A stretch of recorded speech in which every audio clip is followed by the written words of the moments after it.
Sometimes Paul triggers my trust issues. And probably rightly so, because I'm going to tell you why you should never trust some people.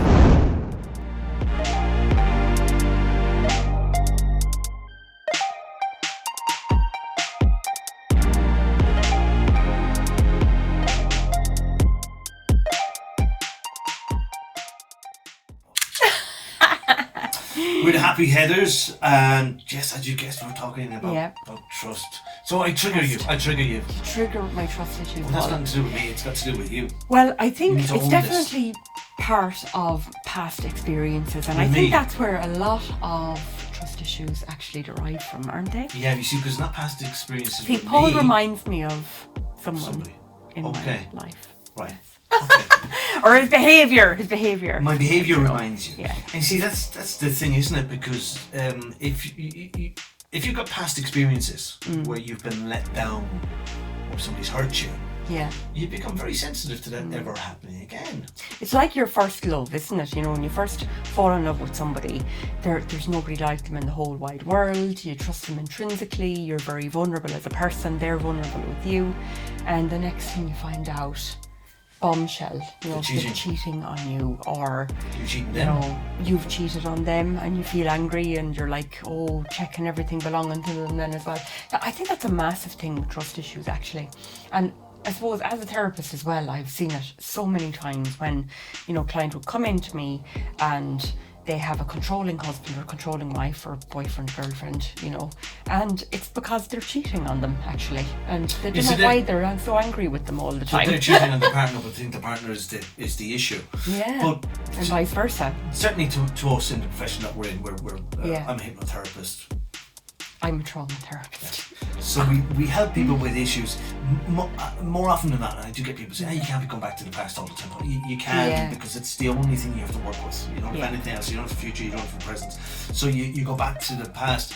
So if you were let down by a parent, because your parents are the first people that you have to trust when you are born, and when you're in their care, and if they don't live up to expectations, you learn then that you can't trust people. That becomes a self-fulfilling prophecy. Absolutely, and you take on their insecurities as well. You do. I mean, certainly I would have brought with me into my relationships, you know, difficulty trusting around money and finances, because that was a big problem in my parents' relationship. Also, my father never really trusted my mother either, really. Do you know, with anything money, or, you know, always thought she was seeing someone else or something, you know, and she hadn't fucking time. You know, like, she had 10 children, for God's sake. She actually did have her hands full. Like, I mean, she would not have had time. But there's always an insecurity. And then you see, doesn't that automatically, then it sets a template. Yeah.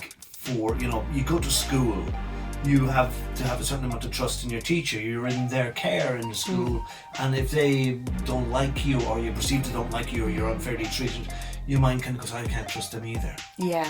And then what happens is 10, 20 years later, you find yourself in the workplace, and you've got a boss. That has the same persona. Boss is bound to be a dominant figure. Whether they're domineering or not is irrelevant, but they're an authority figure. Yeah. And your mind goes, can't trust that boss. Yeah. I know. Not going to pay me my overtime. Yeah. I'm going to leave early because the boss probably is not going to give me my just reward anyway, so I'm going to cheat the boss. Yeah, then you begin to steal yourself and become dishonest, and I think that's such a bad thing to do. Universally, like, you know, you start to steal time, paper clips, pens, bring things away with you that aren't yours, you know, little things. And I think stealing time is the biggest thing. I suppose, having staff and being a staff member myself, you know, not giving the work your fullest self, you know, we're just doing the minimum to get over the line. Do the minimum, the bare minimum. You see, don't just say that you'll do the minimum because your employer's going to pay you the minimum they can get away with as well. So it's not a very good relationship. It's a bad relationship, isn't it? And it's the same in romantic relationships then around to give the minimum. Trust issues. Yeah. I think people get into love initially to give love, or get into relationships to give love initially because you've got so much love that you want to give somebody, you want to share it, you know, and you want to feel it back. But then you want more love than you're given. My old friend Sigmund Freud. Ah, yes. I hang out with. Freudy baby. Have a drink with. He would have said that women give sex to get love, and men give love to get sex. Wow.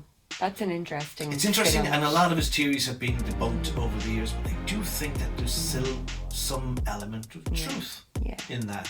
I think there is as well. I mean, even some of the things he says, he relates everything back to sex, but it's not the act of that really that he talked about. And I think that's where he's largely misunderstood in his theories.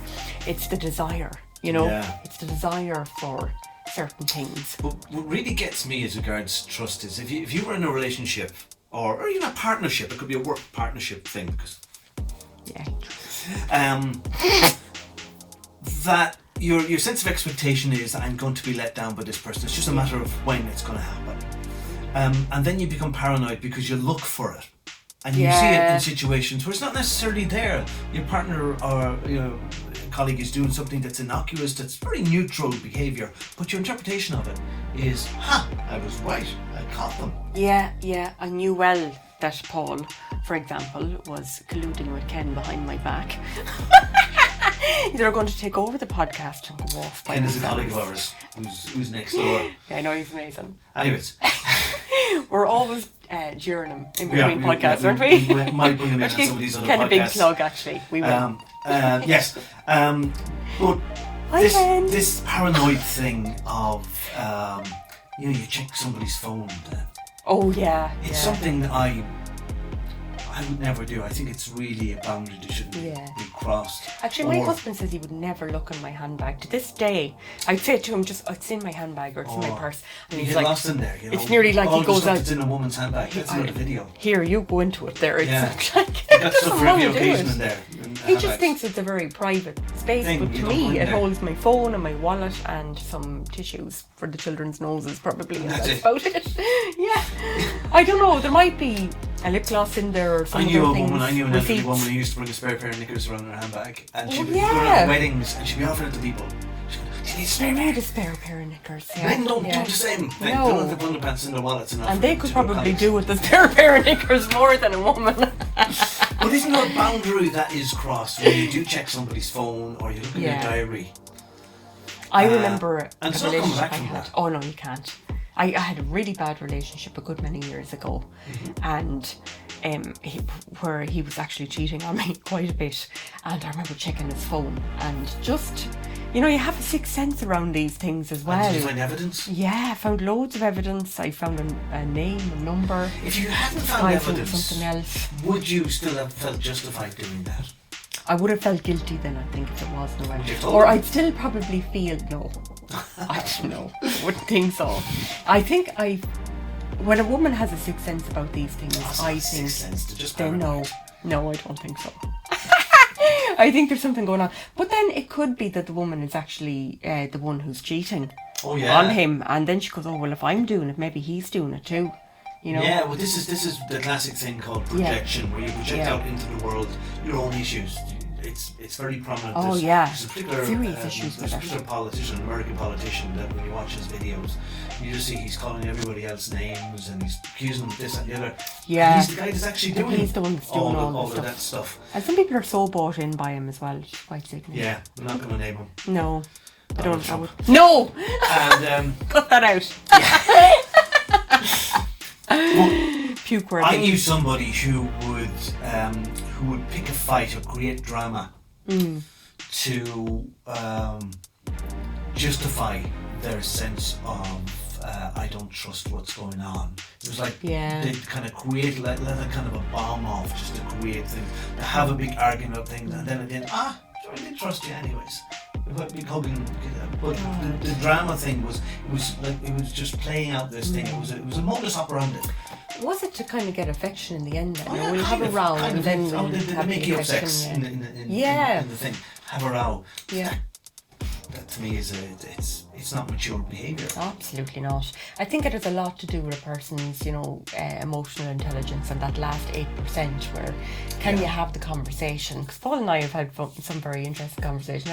We've had to sit down and talk about things because this is like a relationship, like any relationship. I'm her work husband. Yes, and he's. I take her off her husband's hands so he can have a break. God help him. Yeah. He needs a break. God bless him. Well, I give her back at the end. Yeah. He can hand me back. I'm like a bowel child. Just take it back. A giddy bowel child. But it's about being I able to think- have that conversation. Yeah, Sorry. it Yeah, is, that's it what I is, was saying. it is. And not being afraid to say how you really feel, you know, without... own your feelings and, Yeah, be and able to say it in own a mature way, and Yeah. you know, and I would always, you know, preface something by saying, well, I feel.